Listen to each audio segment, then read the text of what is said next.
Hello my dear friends, आज इस video में हम सीखेंगे इंग्लिश विद इंजीनियरिंग मेथड्स। तो दोस्तों, इस वीडियो को स्टार्ट करने से पहले मैं आपसे कुछ बातें शेयर करना चाहता हूँ कि इंजीनियरिंग मेथड्स क्या होते हैं और हमें इंग्लिश लैंग्वेज में इंजीनियरिंग मेथड्स को अप्लाई करने की क्यों ज़रूरत हुई। तो दोस्तों, इंजीनियरिंग मेथड्स वो मेथड होते हैं जब किसी प्रॉब्लम के ऊपर हम काम करते हैं और उस प्रॉब्लम को आसानी से और क्विकली सॉल्व करने के लिए हम कुछ मेथड्स को अप्लाई करते हैं, उसको कुछ पार्टों में डिवाइड करते हैं ताकि हम उस प्रॉब्लम को आसानी से सॉल्व कर सकें।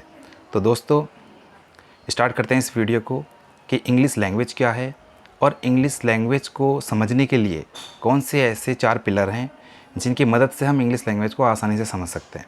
तो दोस्तों, स्टार्ट करते हैं इस वीडियो को। तो दोस्तों, English is a language not a knowledge. दोस्तों, इंग्लिश एक भाषा है, जानकारी नहीं है। तो दोस्तों, इंग्लिश लैंग्वेज को 4 भागों में डिवाइड किया गया है। पहला है listening, second speaking, third reading and fourth writing. और दोस्तों, अब हम नेक्स्ट स्लाइड में देखेंगे कि लिसनिंग करने के लिए वो कौन से पैरामीटर्स हैं जिनकी मदद से हम आसानी से लिसनिंग को समझ सकते हैं। क्योंकि इंग्लिश लैंग्वेज में सिर्फ यही प्रॉब्लम आती है कि कोई हमसे पूछता है कि आपको लिसनिंग आती है या भी लिसनिंग ईजी से कर लेते हैं, तो हम सिर्फ एक ही बात बोलते हैं कि हम कर पाते हैं या नहीं कर पाते हैं। अगर कर पाते हैं तो ठीक है, और अगर नहीं कर पाते हैं तो उसका रीज़न हमें पता नहीं होता है, क्योंकि हमने उसे कभी कैटेगराइज ही नहीं किया होता है। तो दोस्तों, आइए स्टार्ट करते हैं। अगली स्लाइड्स में देखते हैं कि लिसनिंग, स्पीकिंग, रीडिंग और राइटिंग को हम किन तरीक़ों से आसानी से सॉल्व कर सकते हैं। तो दोस्तों, पहला पिलर है इंग्लिश का लिसनिंग। तो लिसनिंग करने के लिए हमें एक तो ग्रामर की नॉलेज होनी चाहिए, फिर वोकैबलरी की नॉलेज होनी चाहिए, and most important thing is pronunciation हमारा ठीक होना चाहिए। कई बार ऐसा होता है कि हमारा प्रोनंसिएशन ठीक नहीं होता है, जब हम लिसनिंग करते हैं तो हमें ईज़िली कोई चीज़ समझ में नहीं आती है। और fourth is contraction.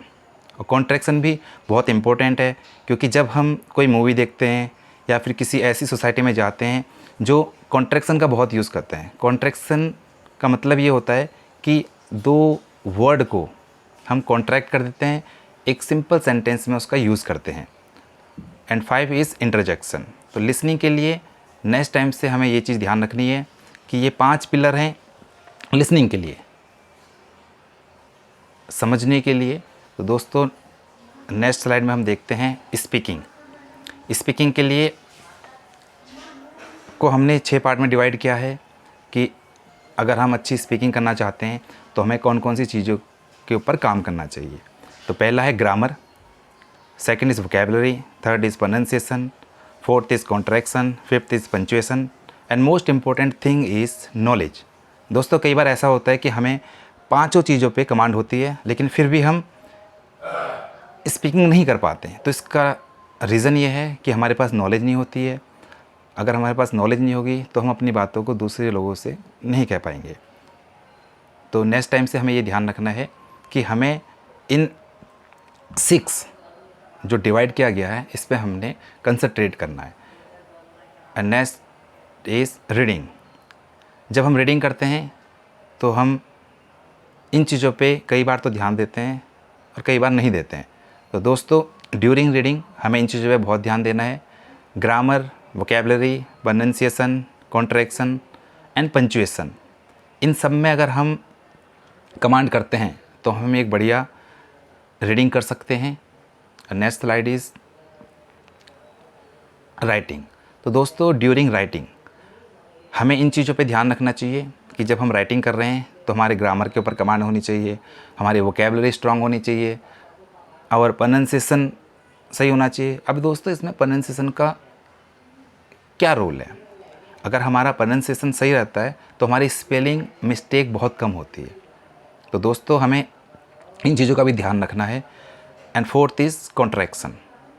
Contraction writing में बहुत ही ज़रूरी है, क्योंकि कई बार हम फॉर्मल लेटर लिखते हैं, कई बार इनफॉर्मल लेटर लिखते हैं। तो वहाँ पे हमें, अगर हम फॉर्मल लिख रहे हैं तो हमें वहाँ पे कॉन्ट्रैक्शन का यूज़ नहीं करना चाहिए, और अगर हम इनफॉर्मल मेल किसी कंपनी में या किसी अपने बॉस को कर रहे हैं तो उस टाइम हम कॉन्ट्रैक्शन का यूज़ नहीं करते हैं। So next is पंचुएसन। पंचुएसन बहुत ही इंपॉर्टेंट है राइटिंग के पॉइंट ऑफ व्यू से। And last is formal and informal words. तो दोस्तों जब हम राइटिंग करते हैं तो हम अगर किसी अपने फ्रेंड को कर रहे हैं तो इनफॉर्मल वर्ड्स का यूज़ करते हैं, लेकिन जब हम ऑफिशियल मेल करते हैं तो उस टाइम हमें फॉर्मल वर्ड्स का ही यूज़ करना चाहिए। So I hope you will enjoy this video. Please like and subscribe my channel. Thank you.